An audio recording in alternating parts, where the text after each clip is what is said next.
Hello and welcome back to another episode of Locally Owned. Today, my guest is Johnny Juan Ortiz.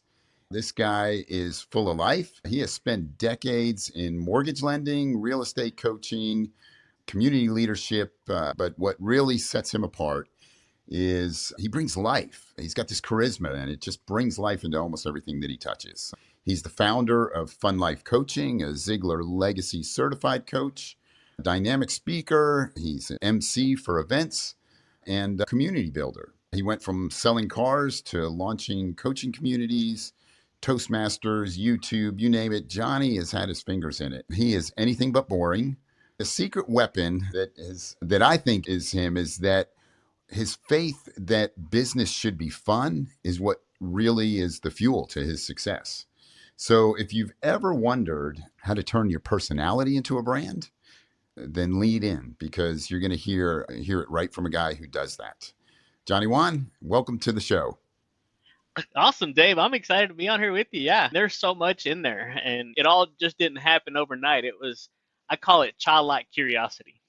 Hey, I wonder what happens if I do this. And it just kept evolving, kept growing. My wife always tells me that curiosity kills the cat, but the cat died knowing. And thankfully for cats, they have 9 lives, and I think I'm up to like number 6 right now. Yeah. Well, what doesn't kill you makes you stronger, I guess. Absolutely, yeah, Yeah. spot on. Hopefully a little smarter too. you Yeah, know? you'll find out. Yeah. Yeah. So now you grew up in Tyler, Texas, right? Yep, the And rose capital of the world, baby. Booming metropolis. yeah, yeah. And you've sort of been this guy, from what I understand, from the time you were young, you had this brimming charisma about yourself. So tell me I how think you recognize that and how that started for you. the interesting part to that, Dave, is starting early. I had that kind of fun charisma around people I was comfortable with. I was the extrovert hiding out in an introvert's body. I was only that way with people I knew, people I was familiar with.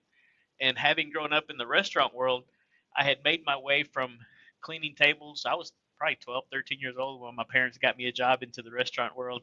And when I got up to 14 and 15, I think I was 16. I had to be 16 to get on the payroll. Up until then, it was all just cash tips from the waiters and the managers and whatnot. I don't know that people would get away with that now, but as I got into the kitchen, I asked my manager, I said, dude, I need more money. I was getting into high school and I was fixing to get into college. I graduated a little bit early, so I was graduated at 17. But when I got into college, I was like, dude, I need more money. And he says, if you want more money, you're going to have to go out and be a server. And I like this sheer terror panic came over me like, talk to strangers? Are you kidding me? No, I'll stay right here in the kitchen. And I finally got the courage to just try it out. I said, let me try it out for a couple of weeks, and if it doesn't work out, I'll come back to the kitchen. And man, my first weekend, I made as much part time on the weekend. I made as much as I had made almost a week and a half of working in the kitchen. So I was like, okay, Yeah. Yeah. and been I can do leaning this. into it ever since. Yeah, that's good incentive. So, yeah. So you started out waiting tables and you were still a teenager at that point, but you actually started out when you were about 12 working. Yeah, yeah. I had to be 18 to be able to serve the alcohol in at the restaurant where I was working at, and it was interesting because what I found out was in serving people, the better service I gave, the better the tip. The better the experience, the better the return. People would come back and ask for you to sit in your section. And it got to the point that every server had 4 tables. They had 2 tables with 2 chairs and then 2 tables with 4 chairs. So you had those 4 tables that was your section, your area. And it quickly grew to where I would need to take over another server section so that people could come in and sit because they were asking for me. And then it finally got to the point where I had 16 tables.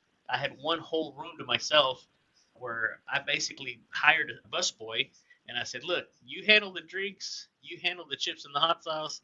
I'll take care of the entertainment and the food part of it. And we were like a team, a tag team kind of thing. And man, I hadn't even turned 19 yet. And we were back in 97, late 90s. No, 96. Yeah, 95, 96. We were making almost 1,500 part time on the weekends. Wow. Wow, that's amazing. Now, was this like a high-end restaurant? Had to be. No, a little Mexican restaurant, enchiladas, tacos, fajitas, margaritas. Wow. Wow. That's Yeah, amazing. 1,500 bucks yeah, on the weekend. yeah, Wow. Wow. So yeah. That's when I decided to drop out of college. We're pretty smart, huh? you didn't need it, that's for sure. No, no, no. And it wasn't until somebody had came and said, "Hey, you need to come and be in sales, man. I love your energy. I love your excitement. You make it fun." I mean, ever since then, and it's even funny that that's how it all kind of came about. And I got recruited into timeshare, and I didn't know what timeshare was. A matter of fact, I didn't take the job at the initial thing because they said that when they first explained commission sales to me, they said, well, I asked them, well, okay, but you're telling me if I don't sell something, I don't get paid, right? And they're like, yeah, exactly. And I was like, no, thank you. And when I finally did decide to do it, I mean, I've been on straight commission sales since I was 19. So I wasn't in the service industry much longer because somebody discovered me. I got into timeshare and I got pretty good at it. And I know some people don't like timeshare presentations, but if done properly, they're actually pretty fun. And that's what allowed me to have success at 19. I stayed in it for about 2.5 years until I decided to go into sales, doing alarm sales door to door, and then got into telephone sales, car sales, and before you know it, I was in mortgages, banking industry, and then ended up in coaching in 2020. Yeah. So, there's a lot of people that have a high likability. You just one of my technicians that worked for me. I mean, he was one of the most high easiest people to like. Within Yeah. 5 minutes of being around this guy, almost everybody just liked him. And some people just have that. That's just a gift. And I feel like it's a gift that does help you with sales because it's probably some things that you're doing that you're not even consciously doing. They're just you just being you. But it's helping you be a more effective salesman because people will let their guard down when they like you, Mhm. which you can learn from that. And then people that don't have that high likability can sort of study it and do the best they can to create that themselves. Yeah. No, you're spot on. When I got into automobile sales, I only sold cars for about 2 years whenever management was like, hey, we need you in the finance office. And I was like, no, I'm not wearing no suit and tie. I'm out. I want my polo, my khaki shorts, my tennis shoes. I want to be out there having fun. And they're like, no, we think you can make more money. And I'm like, I doubt it. I was top one, top two for salespeople every month until finally one day I was like, man, it's hot out here. It was July. I said, you know what? Let's give this thing a shot. And we did. And so 12, 13 years later, I was subprime finance director, finance guy. Once the dealership closed on the deal, I would take them and I would handle the financing, gap, credit, life, disability. But I found out really fast that I couldn't finance what my guys couldn't sell. And so I wanted to share with them how to do that. And I found out really fast that people do business with people they know, like, and trust. And so I had to reverse engineer that. And I showed them how it is that you get people to like you. And there's a whole training I do on how to be more likable. Like, I can't remember the book. I have it here somewhere. I think it's called Likability Factor or Be More Likable or something like that. And it was something as simple as smile. It's a little tricky thing because you got to get the corners of your mouth to try to touch the earlobes. And if you can do that, my mentor, Mr. Ziglar, always says that you want to be able to smile so big you could eat a banana sideways. And when you do that, my wife's a massage therapist, and she verified that I heard this somewhere else, but it takes, I think, 7 or 8 muscles to smile and almost 3 times as many to frown.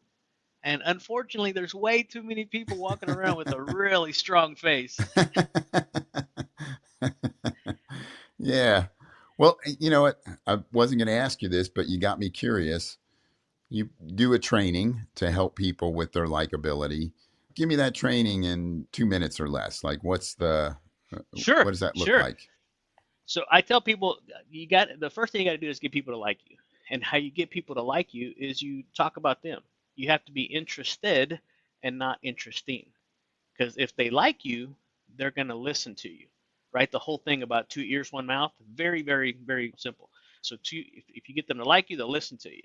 If they listen to you, they'll believe you. The believability factor comes in really high because now they know, right? People don't care how much you know until they know how much you care about them, right? Where you make it specifically to them. Does he really care about me? Is he really looking out for my best interest? People don't want to be sold, they want to buy. And so you have to become a buyer's advocate instead of a salesperson or the realty world where I hang out at now and the entrepreneur training that I do.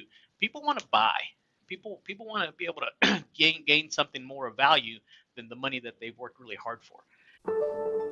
I think a lot of us have heard the saying that people don't like to be sold, but they love to buy, right? And that comes straight from Jeffrey Gitomer's best-selling book, The Little Red Book of Sales. And Jeffrey he's really an authority on customer psychology and how to create a customer service program around the ideas of what makes people buy. But in that book, he makes the argument that all the slick selling techniques and scripted closings, they don't even compare to understanding why your customer is buying what they're buying, why they want what they want. So when Johnny's saying that people don't want to be sold, they want to buy, he's really kind of getting to the heart of that, right? So in other words, he shifts the focus from how can I be better at selling to what does my customer need from me in order to buy?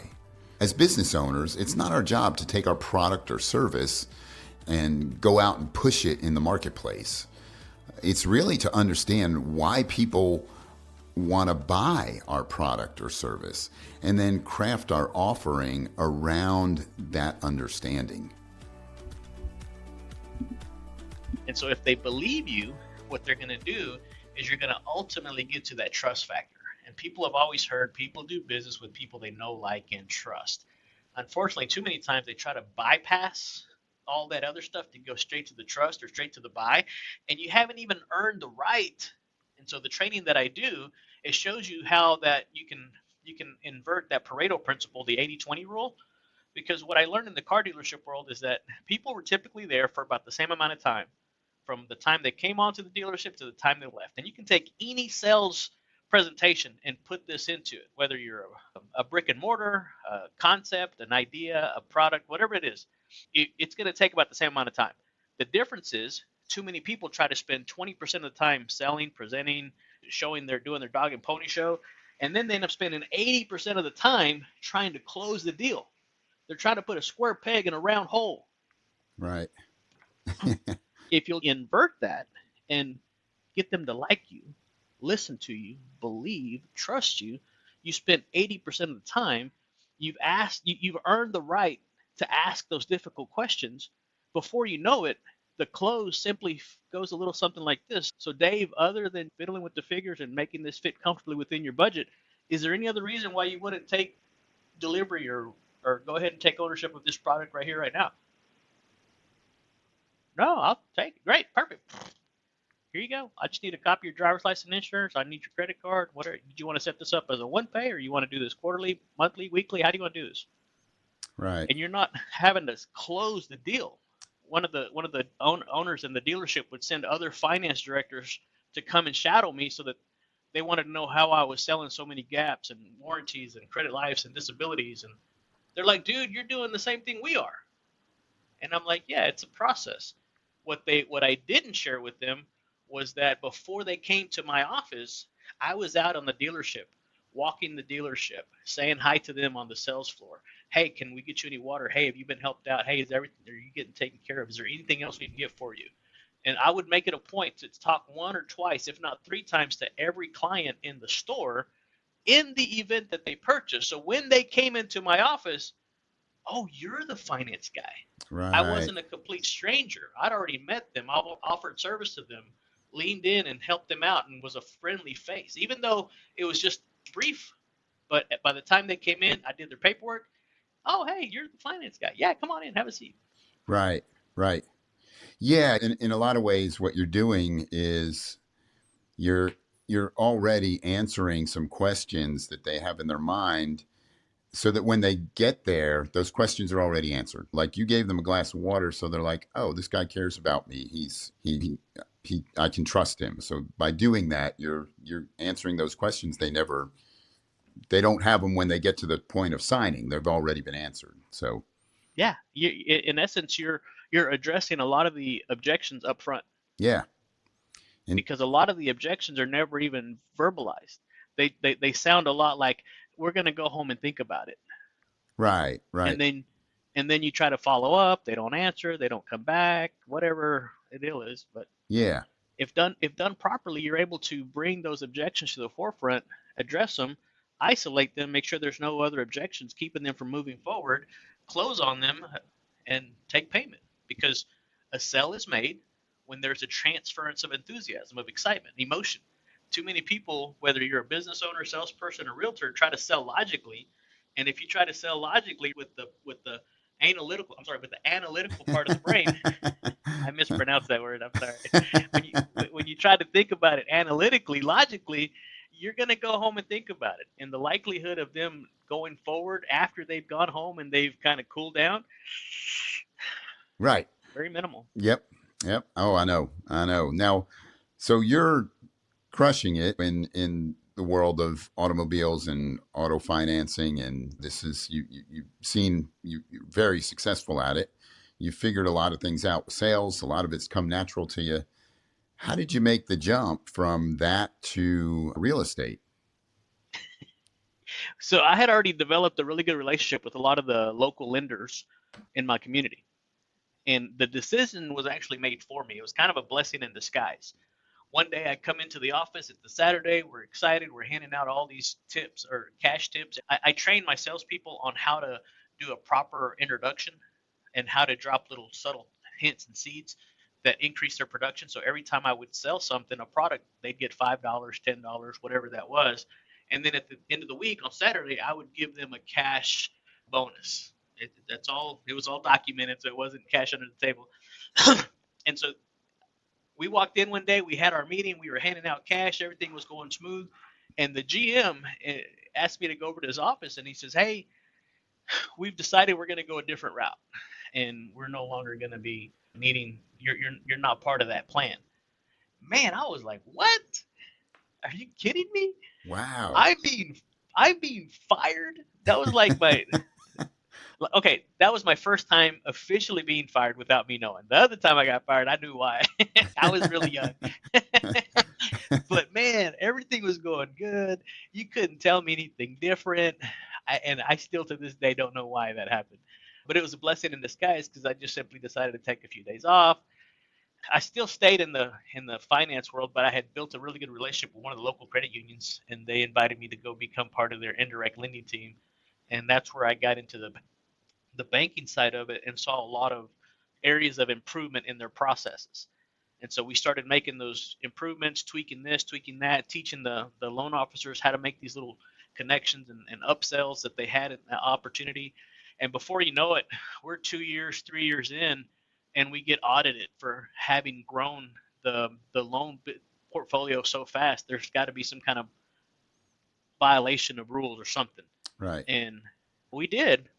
We grew so fast that a lot of we weren't doing all our checks and balances. We got hit with some pretty big fines, but the CEO was like, "Hey, we'll pay those fines. We're gonna need to tweak some of the process and some of the trainings. We weren't getting certain disclosures signed or whatever." But man, we triggered an audit for a small credit union like that. It was huge, and that's when my real estate guy left to go open up his own brokerage, and he invited me to come over with him, and that's how I got into the mortgage side of it. And having gotten into the mortgage side of it, quickly going and making these relationships and introductions at these real estate offices, I saw that there was a lot of real estate agents that weren't really selling. They've never been through a sales process. They've never been through a sales training. They're out there just willy-nilly in the world of Mm, real estate and leaving a right. big profit on the table, having not never been through a training. Not never been. That's my English teacher would flip out. But they've never been through a training of how to build rapport, establish relationship, build common ground to make sure, like what I was talking about earlier, You're earning the right to ask those difficult questions. And Carl Sewell wrote a great book on customers for life. Sewell Lexus, Sewell Infinity, Sewell Cadillac, all those big Sewell dealerships. He's earned the right to share that book. And so I took a lot of those principles from that book and applied it into what I did day in and day out. And that's how we got here. Wow. Wow. So it's easy to meet you and to go, wow, this guy's really cool. He's got this great personality. It must just come natural to him to be able to sell. But you've put a lot of time in work and you've studied it. And I think that that's something that a lot of people miss is you started out as a shy kid, as somebody who would only let himself be himself when he felt safe enough to do that, to being somebody who has learned that this is a skill. It's not just a gift, but that it's a skill that I can work on. And really anybody can learn that skill. There's people that are naturally athletic, and most of us will never be an Aaron Judge or somebody like that. But we can certainly improve our ability to play the game just by working Yeah, on it and practicing it. absolutely. So a lot of what your success hinges on is you've recognized, okay, I've got this gift, but I've got to develop the skills here and learn how to use it. Yeah, and I tell people that it's those soft skills that deliver the hard bottom line results. You're able to do this, and a lot of people don't believe me when I share this with them because I actually developed a training around this and a coaching program around it on how to take that introvert and convert them into a high producer, not not really taking them out of their strength zone. I leave them in their strength zone, but I do challenge them to grow outside of their comfort zone. A lot of coaches, a lot of trainers, a lot of supervisors, the mistake they make is they take the people out of their strength zone, like Mm, trying to put a pitcher to be a outfielder or trying to make the catcher the pitcher. When if you just simply realize their strengths, and that's one of the things that we do are some assessments. We do a disc assessment for all of our clients. We go through, we find out what their primary motivating factor is. We find out what their why is. We help them come up with a mission and a vision statement that helps them align their core beliefs with their core value, all that stuff together. And you mentioned earlier, I mean, my English teacher, I just said a double negative earlier, if she saw my library today, she would definitely roll over in her grave. Johnny Juan has books? Johnny Juan has a library? I'm like, yeah. he's not I reading mean, them. I read most of them, and I always tell people it's not how much a book costs, it's how much it costs you not to have whatever that one thing is in that book that's going to help you take Mm, your business to that next level. right. And a $20 book. I had a client that said, "Why don't I just go buy that $18 book instead of paying you thousands of dollars?" I said, "Well, you have a library." She had a library in her background too, and I said, if you could do that, you would have already done it. That $18 book is not going to hold you accountable. That $18 book is not going to cheer you on when you're struggling. That Right. $18 book is not going to. That's the beauty of what we do in helping people. And I had this conversation yesterday. Ideally, if I was to label myself as a certain coach, a mindset coach, a motivational coach, inspirational coach, spiritual coach, whatever, I think really what I do is I help people become professional problem solvers. You know, Johnny just hit on something I've thought myself. Why would I want to pay thousands of dollars for a coach when I could just get the book for 18 bucks, read it, and put it into practice? But here's the difference is that a book gives you the knowledge, but that's it. You really have to figure it out on your own how to implement it. And that's where the value of hiring a coach or a mentor really comes in because they help you strategize, they help you figure out the next steps, and they hold you accountable to take them. And so, how much progress gets stalled as you're trying to figure out what you need to do next, and it's unfamiliar to you, and there's no real cost that you can see to not moving forward with it. So you just get busy doing what you've always done. And what ends up happening is you end up never implementing what you're learning, as great as it is. And a coach helps you get it implemented so that what you've done, the knowledge that you have, starts helping you become more and more profitable. So if you invest, say, 10 grand in a coach, and that coach helps you generate 50 grand, well, then obviously it's well worth it. And imagine that 50 grand over the next 10 years. That spending the money on a coach seems like a no-brainer at that point. But the thing is that it comes down to lost opportunity. And lost opportunity is something that you can't put a number on it because you don't know what opportunities you're losing by not putting these things into practice, right? It's that saying, you don't know what you don't know. So here's a way of putting a number on it. Think of something that you do now that's very profitable in your business, but you didn't always do it. So imagine if you never implemented what you needed to do to get that part of it started. And that's the cost of lost opportunity. The bigger the problem you solve, the greater your compensation. Right. Sometimes the problem is actually, in a lot of ways, the solution. If it's, well, I can't do this because I don't have that education. Okay. Well, there's your solution. Get the education and you can start doing this. That's actually the secret to closing every sale. I say every sale. A lot of the sales that I closed was the very objection they gave me. Well, I can't buy this because, and I would just simply use the old feel, felt, found. I don't know if you remember that one or have heard it, but hey, Dave, I understand exactly how you feel. Some of my previous clients have actually felt the exact same way. What we found out was that because we did this and this and that and the other, they could actually replace one of their evening meals or go out to eat dinners with their family to make this payment, right? We do the reduction to the ridiculous. And a lot of times in people's lives, whatever disadvantage, whatever reason or excuse we should say, they keep telling themselves of why they can't be successful is actually the reason. It's actually going to be their advantage in the marketplace. Hmm. A book that I love to read actually says, if you will seek, you will find.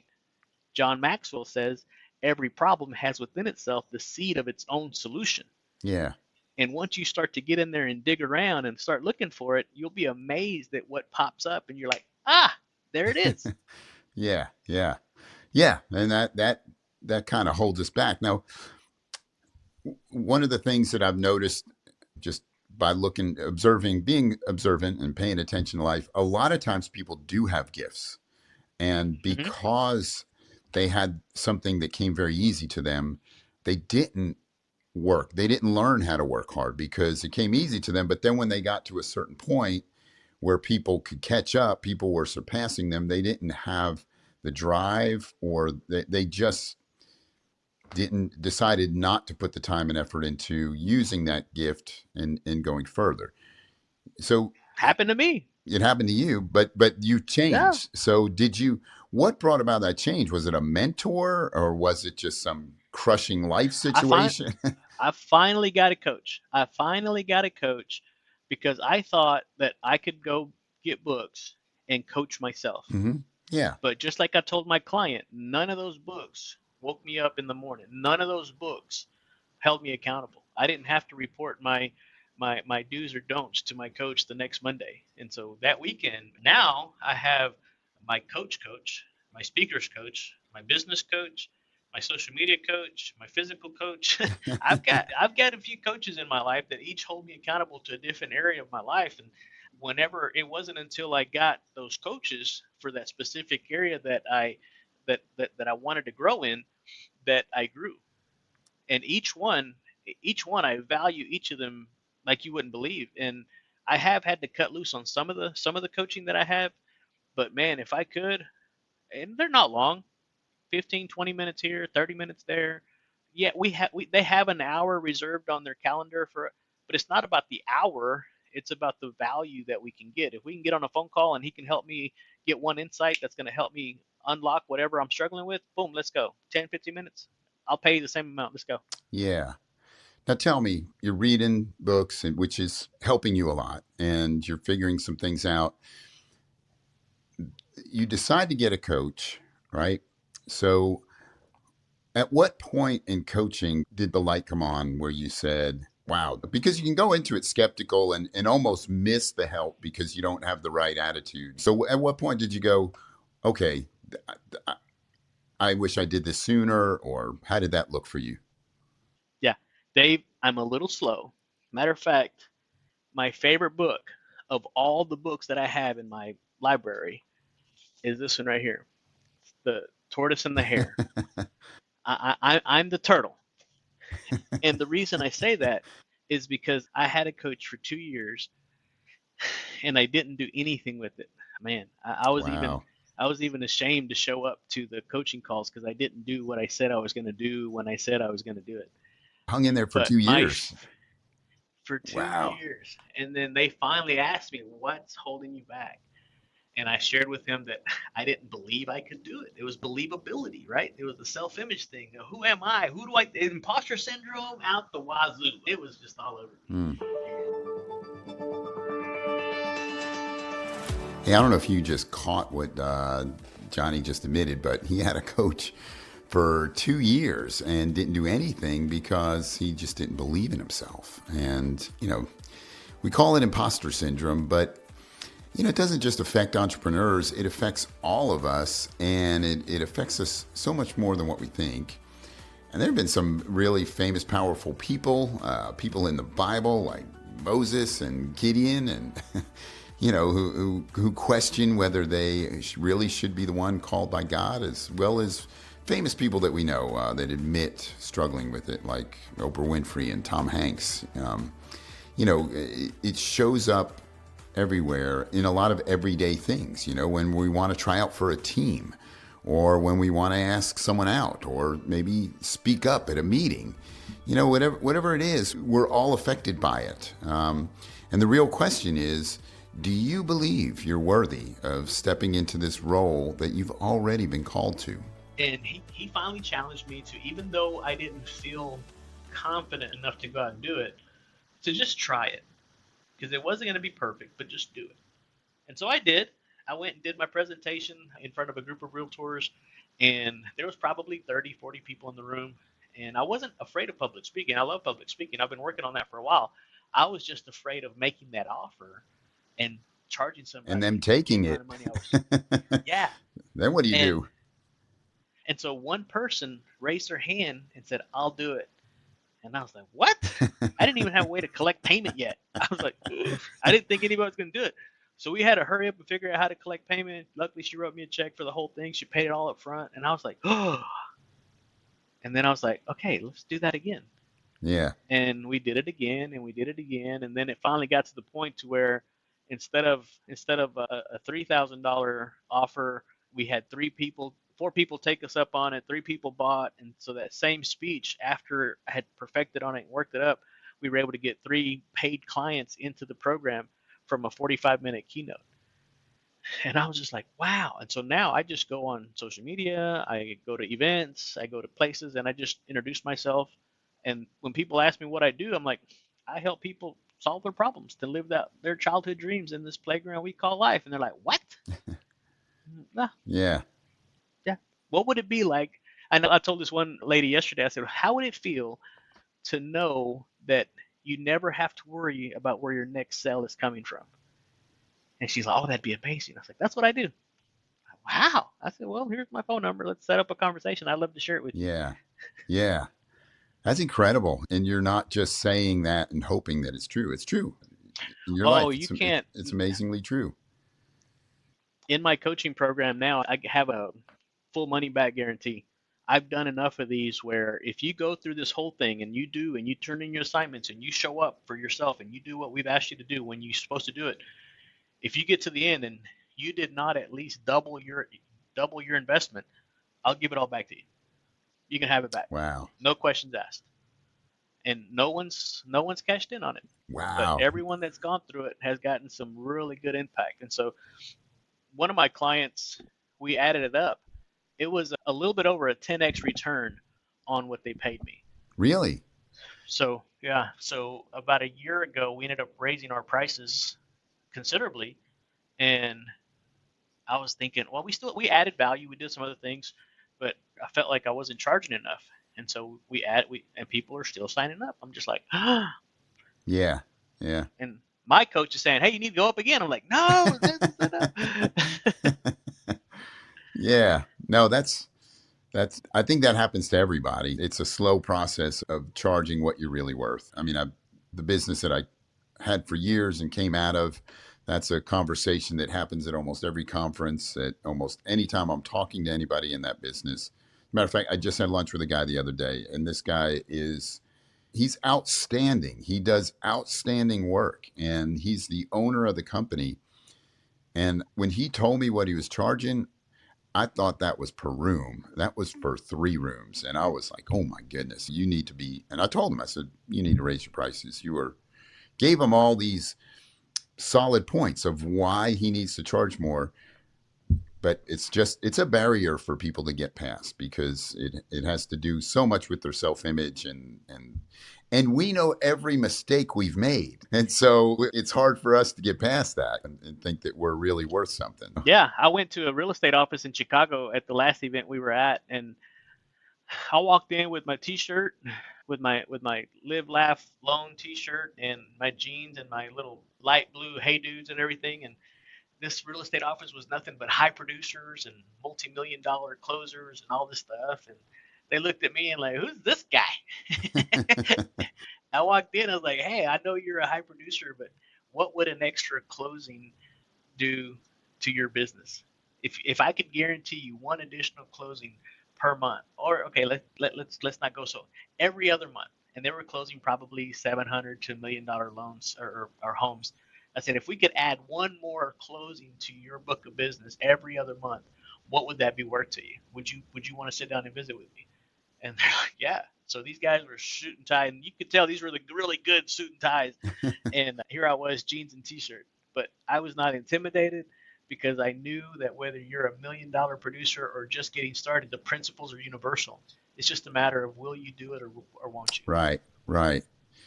Now you've been doing this a long time, but you've put together teams of people. And so speak to me a little bit about your philosophy of leadership and how you go about that for yourself and then how you go about that for the people that you're raising up to be leaders. The funny thing is when I set out, people were like, hey, you need to be a leadership coach. I'm like, no, I don't want to be a leadership coach. I want to help the frontline people.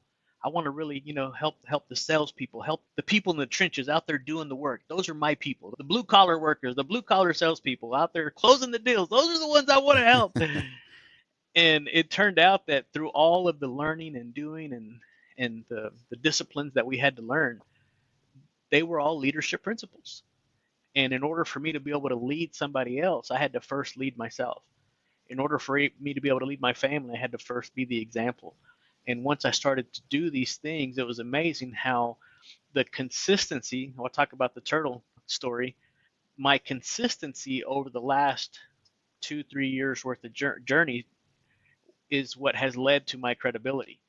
And it's in the doing, not in the thinking. Even the public speaking realm, we're starting to put together some public speaking leadership programs for high producers. Matter of fact, one of my clients that I'm fixing to present is one of the top CEOs for one of the largest real estate companies in the United States, and I want to work with him. I'm going to present this program to him about how to deliver his story more effectively, and I'm doing it at a level of just no fear whatsoever, right? Knowing that God put me in this room with him for a reason, and whatever that looks like.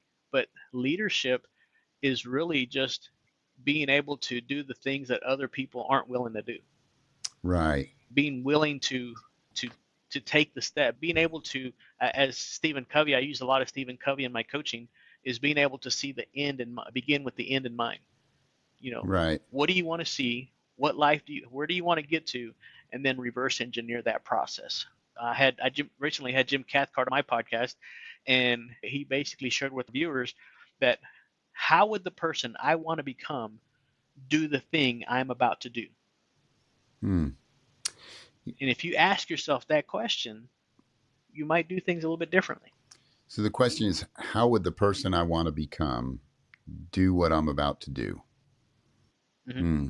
Yeah, because you're looking at it from not who you are now, but who you want to become. How because who you are now is filled with some doubt and some fear and an understanding of yourself that's incomplete. And Yeah, one of our good friends, Tom Ziglar, he has this quote that says, "Your calling isn't meant to fit who you are today, but rather who you were created to become."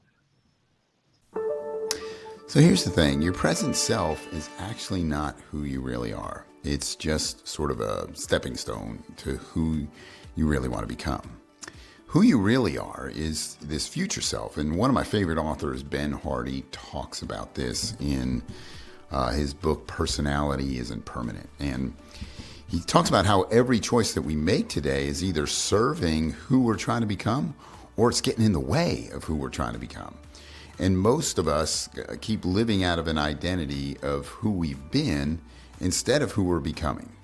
So, connecting with our future self, who we see ourselves as 5 or 10 years down the road, and letting that person make the decisions in the present, really is a game changer.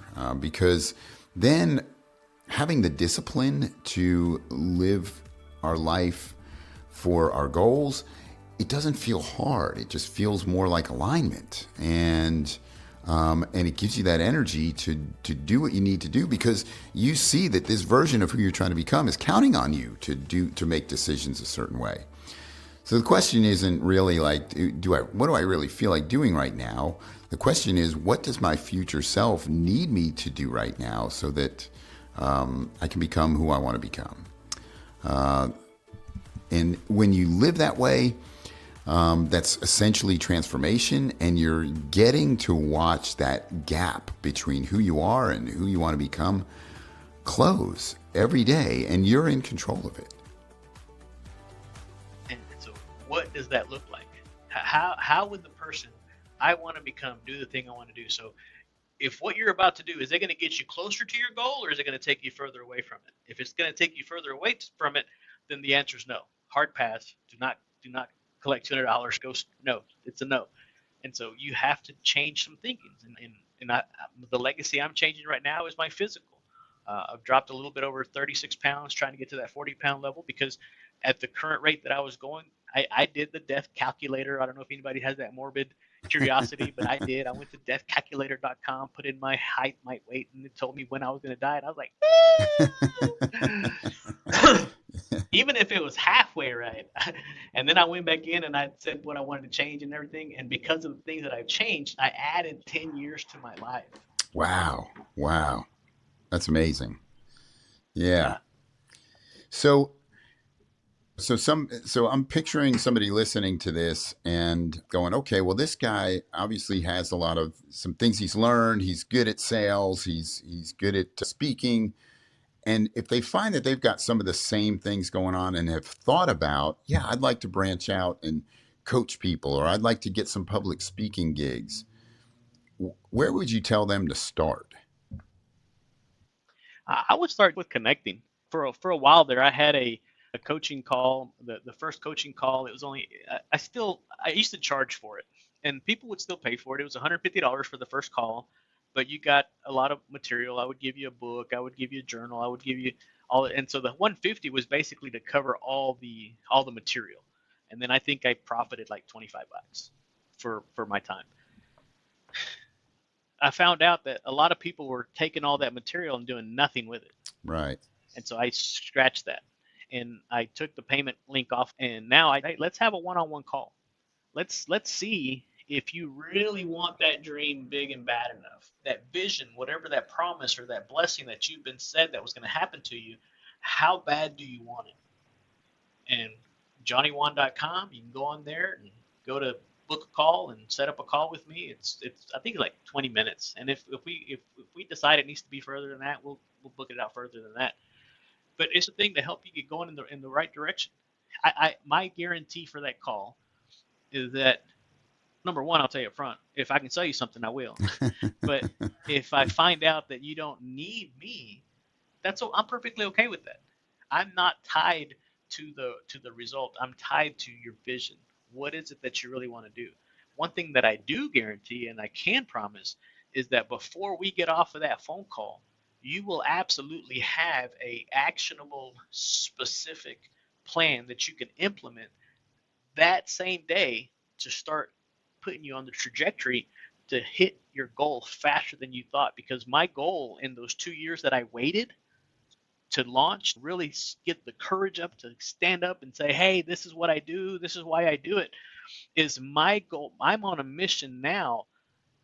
Speaker, entrepreneur, business owner, coach, whatever you want to do, my goal is to not only accelerate your results, but I want to collapse your learning curve. I don't want you to sit on the sidelines for 2 years. Do you know? I'm full of quotes today. The guy that said, you just simply can't kill time without injuring eternity. There's no telling how long those 2 years of me Mm. doubting and worrying put off the blessings and the promises and the things that I could have had, but I'm still working towards them. And no, you can't do anything about those past 2 years, but I can do something about it going forward today. And I believe there's a lot of people that have that same story, that they're waiting for permission. They're waiting for the right opportunity. They're waiting for the perfect time, Dave. Yeah, yeah. And it's just not going to come. You just have to move. Well, maybe the 2 years is maybe you've been waiting. At least I think this exists. Maybe not in you, but in a lot of us. But if I was in your shoes, that 2 years would have just been 2 years revealing to me that I'm waiting. That my whole life has been waiting and holding back and not doing what I really believe I could do. And the 2 years of having somebody making a plan and me not following through, then it's coming face to face with that Yeah. reality about yourself. Yeah. And I now use that same story because had I launched off immediately, I wouldn't be able to relate Hmm. to those people that are in the waiting. That what I found out is that the main deliverer of blessings and promises and miracles only delivers to Faith Street. Hmm. And so you've got to activate that childlike faith. You've got to believe in you, because if you don't believe in you, who else is going to believe in you? I know God believes in us, but you got to believe that you were put on this earth for a specific reason, and that gift, that talent, that skill that you have. Nobody else has it. You only Dave can do the things that Dave does the way Dave does them. And so you get in there, you activate your faith, you activate your that courage, and you take action, because where faith and courage meet, I believe that's where miracles happen. Yeah. That's where the miraculous takes place.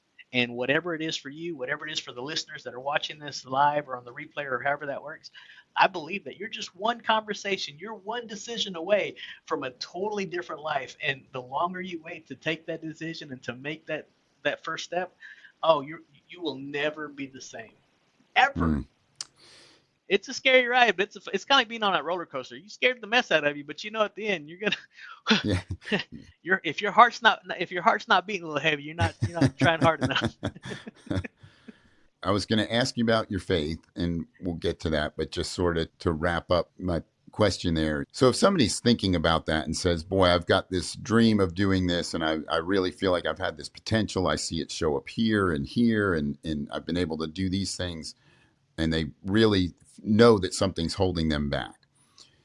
Your answer to that is to get with you or anybody who can help them figure out what's holding them back, because they're probably not going to figure it out on their own. It'll just be Yeah. time spent spinning their wheels and Hmm. just in because from what if I heard you right, in one conversation with you they can walk away with a solid plan of what they need to do next in order to move towards their dreams. Yeah, yeah. Get a coach. Hire a coach. It doesn't have to be me. It could just be somebody that can help you take that next step. Sometimes we just need somebody to believe in us, Yeah, that we can borrow their belief. right, right. Which, speaking of belief and faith, you've got this idea that comes from your faith of helping others first. How does that play a role in everything you do? I have this one show that I do every week. It was Taco Tuesday's tip of the week or something like that. And it was about the mindset. And I would make the analogy of failure and success to a taco and all these crazy things, right? That's why I got my Taco Boulevard sign there. But then we started this Faith Your Fears Friday. And Friday was all about the believability of activating faith. And then it wasn't until later that we developed the childlike faith methodology. But when you start to go and read and understand that God is love, and perfect love casts out all fear, what would we do? What would we really be capable of if we knew or had no fear of failure? If we knew it was impossible for us to fail because of what we want to do and whatever we were put on this earth to accomplish, right? I think the goal of this thing we call life is to do what all we can with what we've been given, and to exhaust all of our resources, to be able to give back to the community. But God said, love the Lord your God with all your heart, mind, soul, body, and strength. And the second deal he said was to love your neighbor as yourself. And I think the difficult part there for so many people is that some people just don't love themselves. And so how can you love others if you can't love yourself? All right, so let's kind of break this down to where you and I live every day, right? So, like the idea of living fearlessly, not letting fear hold us back. It's not. It doesn't look like us charging recklessly into our dreams, with all this gumption, but no plan. It looks more like not waiting until somebody gives us permission, or not waiting until we can do it perfectly, or refusing to wait for someone's approval, or till our feelings of fear disappear. Because truth is, fear rarely goes away, right? Because the truth is, fear doesn't go away before you act. It takes acting with courage to get rid of fear. And even then, it might not go anywhere. But what would it look like if you pressed ahead with that idea that you believe in, even while you're still afraid, right? Isn't that where real breakthrough happens? Isn't that the only way you're ever really going to feel exhilarated, is when you feel the fear and you step past it into the unknown, knowing that this might not work out, but then it does. But I think at the end of it, my whole game plan is just to keep it simple. Because when you start making it complex, complexity is the enemy of execution. When you start to overcomplicate things, you get stuck in that waiting room, in that 2-year waiting room. You get stuck in the, how am I going to do this? How is this going to take place? How am I going to get the money? But if you just simply take the step you can, where you're at, with what you got, with even if it's a little bit of faith, right? You only need a mustard seed of faith to be able to say. So that's why he said that. But when you start to look at the scripture that you base this off on, and then you start to recite this and you start to make these affirmations of, I can do all things through Christ, and greater is he that is in me that is in this world. You start to look at the account of David and the Goliath, and you start to look at the Daniel and the lions, and you start to look at Egypt, the Jews or the people coming out of Egypt. You start to look at all these stories, and you start to see yourself in these stories, and you start to understand and know that even with the 3 Hebrew boys, that, hey, you're about to get thrown into the fire. You're facing something that's going to take you. Right. But they were adamant. We're not bowing. Right. And God shows up. I would love for God to show up early, but I know he's never going to show up late. He's always going to be right on time. And Mark Batterson said it perfectly, right? Have a God-sized goal so big that it's destined to fail without divine intervention. And so when I went to the CEO and I talked to him, I walked in like I'm supposed to be in that room, like God sent me in that room with no fear. I might get kicked out, but I wouldn't get kicked out if I wasn't in the room in the first place. Yeah, no, that's a great way to look at it. And you know what? I didn't get kicked out. Right. Yeah. Yeah. They hired you. So it seems like 20 years ago, nobody really ever heard of being a coach. I mean, it was around, Yeah. but it was not around very much. That was not. Yeah, consultant. Yeah.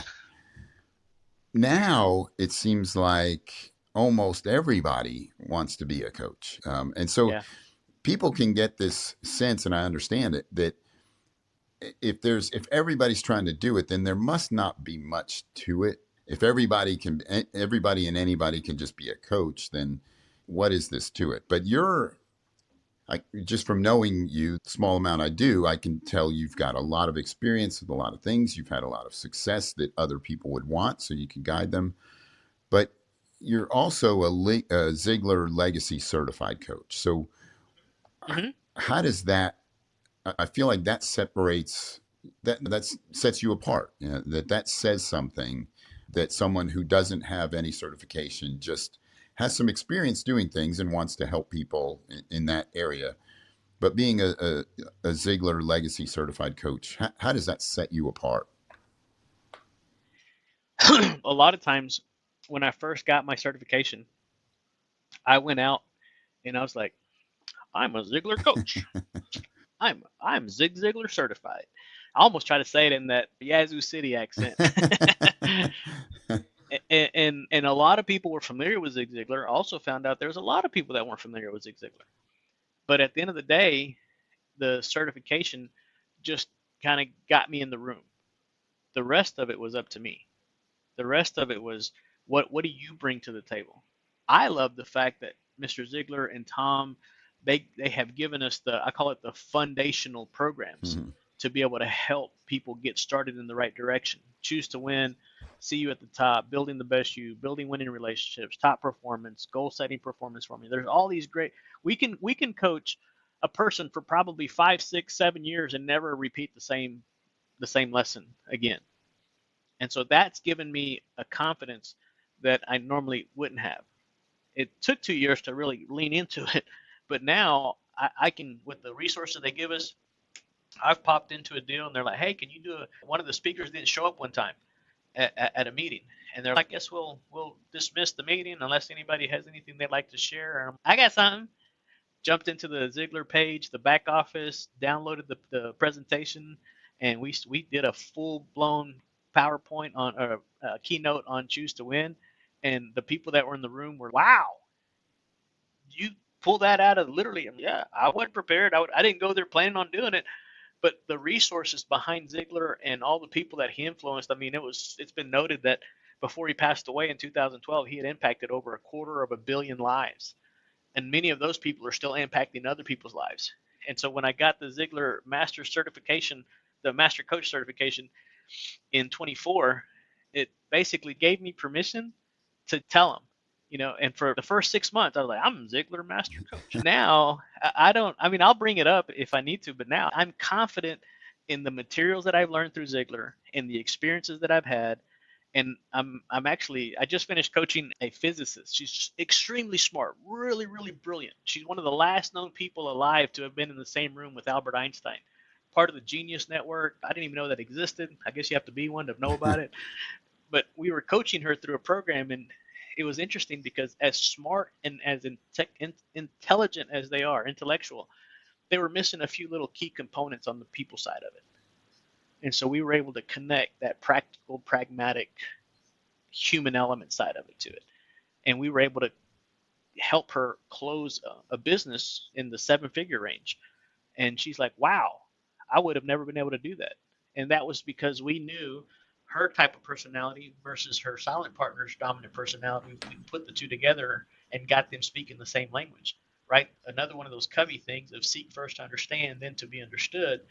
And all of that came from the Ziglar coaching certification that we went through and literally given us the framework on how to coach anybody. Now, because of the framework that Ziglar has given us, Dave, I can take any book, even the Tortoise and the Hare book. I can take that book and come up with a 12-week coaching program that can systematically walk everybody through how to live their best, most fun, blessed life ever. It's crazy. It's crazy because it's having the recipe to your favorite meal. Once you have the recipe, Yeah, yeah, you know the a little ingredients. bit of Yeah, this, little, you know the ingredients. yeah. Oh, that's great. That's great. Well, then what would you, because I think everybody has a sense that they're not quite living their best life, even though I love my life. You know, I've got so many great things and so much to be grateful for. I still feel like the best is yet to come, and I'm the bottleneck on that. So what advice would you give that you feel like anybody could benefit from? Man, I'll tell you what my coach told me. She said, "Get out of your head and into your heart. Hmm. Get out of your head and into your heart." And at first, I was like, How do you "What?" do that? Yeah, and they were telling us of a story about a gentleman that broke the high jump record, and they asked him how he did it, and his answer was, "Oh, easy. I just threw my heart over the bar, and my body followed." And Hmm. that heart, that's that that's that thing that the Word of God says, keep it pure, because out of the heart comes all the issues of life, all the things that you. And so if you take care of this, right, forgive yourself, repent, do all these things that you need to do, because a lot of times it's the things that weigh us down, that keep us from being able to move forward. Forgive yourself for past failures, right? Failure is an event, not a person. Forgive yourself for not being the best parent, the best spouse. Forgive yourself for whatever you've been holding yourself captive over, or whatever you haven't forgiven yourself over. And give yourself permission to mess up. Give yourself permission to be vulnerable. Give yourself permission to start over again. Because what's good about starting over is that now you're not starting from zero. Now you're starting from experience. Now you're starting with a little bit of knowing what not to do, right? And so if you really lean into that desire, that gift, that vision that God put inside of you, and go back and ask yourself and have that childlike faith, knowing that God's word never returns void. It's going to accomplish, and it's going to do what it set out to do. And he's no respecter of person. If he did it for somebody else, he'll do it for me. Yeah. And you start to really lean into that, because a lot of times we're like, oh, well, he'll do it for Dave. Dave's podcast is successful, but that could never happen for me. No. I mean, why couldn't Dave's podcast be up there with Joe Rogan's? Why not? It's a simple process. You just have to get out there and do it. Now, there are some things that you have to implement to be able to get there, right? But you already have all the basic information that Joe Rogan does. Why not? Right. I love that. I love that. So that's it takes the faith. And it really does take faith to give yourself permission. Because when you were telling me about that woman who you helped, and she's super bright, but you helped her do a deal, and she was, I couldn't have done this without you. You know, she's smart enough to have done it without you. It's that a lot of times we need someone to say, hey, I think you're on the right track. I think you should do that. To just either affirm what we're about to do, or, like you said, give us permission, or tell us to give ourselves permission. Like, a lot of it isn't that we don't, that, to use your example, I got a decent enough microphone. I can compete with Joe Rogan on that alone. I mean, I don't, you don't see much of my studio. You don't see much. It's not all the things that we think we need. It's that internal, you've got what you need already. You just got to believe it. So, Hmm. Yeah, yeah. Tom shares this with us all the time, that we already have all the characteristics of success that we need. We just simply have to recognize them, claim them, and develop them. And so once you start to take that step in the right direction, before you know it, you're like, wow, okay. It's kind of like we go back to the beginning of what it is to be likable.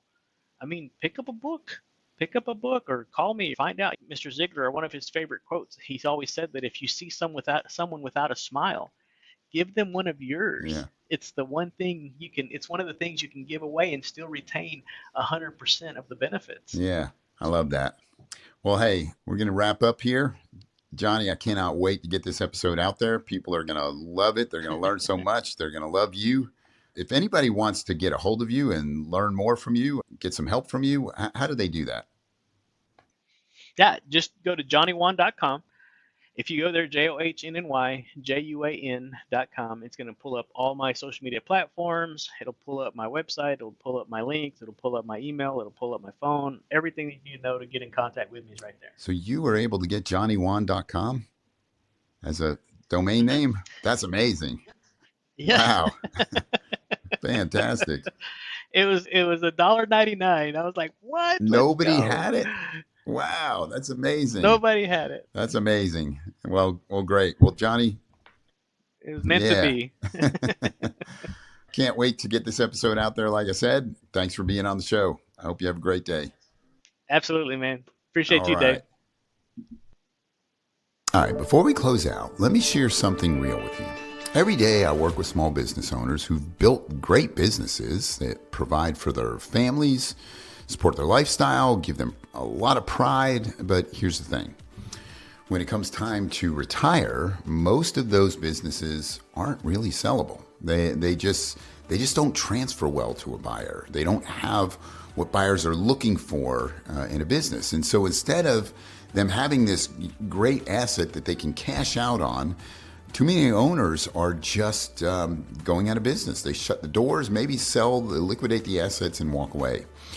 And so that's why I shifted from being purely a goal-setting coach to being an exit coach, which I still get to use this incredible goal-setting system that I've discovered and put together. But what I realized is that the bigger need isn't just hitting goals. It's making sure that the business itself is a really valuable asset. Because when you get this right, you don't just close the doors when you're done. You walk away with a really nice check, the kind of check that allows you to keep living the lifestyle that you've gotten used to. You've worked really hard to build this thing. So here's what I hear from every single owner after we do this work. They say, I wish I'd started earlier. Why? Because if they had, the business wouldn't just be sellable, it would be a whole lot more profitable, a lot more fun to run, and then in the end, it's worth 2, 3, 4 times as much to the buyer. So instead of walking away with nothing, maybe they walk away with a $500 check or $500,000 check. But if you get started early, that $500,000 could turn into $2 million. So here's the good news. I've got an assessment that usually runs for about $500. Now, this is not a quick 3-minute little quiz that you do online. It's a real assessment. It gives you an overall sellability score. It identifies the 3 biggest gaps from where your company is at right now to where it needs to be valuable to a buyer. And it even lays out a 12-month plan to get you started closing those gaps immediately. So I'm giving it away to podcast listeners for free, but only for a limited time. And why am I doing that? It's a good question, right? Because I want you to start thinking about this now. Not 5 years from now, not when it's too late, not when you get sick and you have to sell your business. I want you to take it seriously. You'll thank yourself later for doing this because you're going to walk away with a life-changing check instead of walking away empty-handed. So the link is in the show notes. So go ahead and find it. Give yourself some time because, like I said, this is a real assessment. This is not a little 3-minute quiz that just gives you a score and that's it. It's a real assessment. It's going to take you about 30 minutes. But don't wait because, every year you delay, you're leaving money on the table in the end. You're leaving your freedom. You're going to end up with less freedom and less peace of mind. So go into the show notes, find that link, and take that assessment. And I look forward to hearing from you.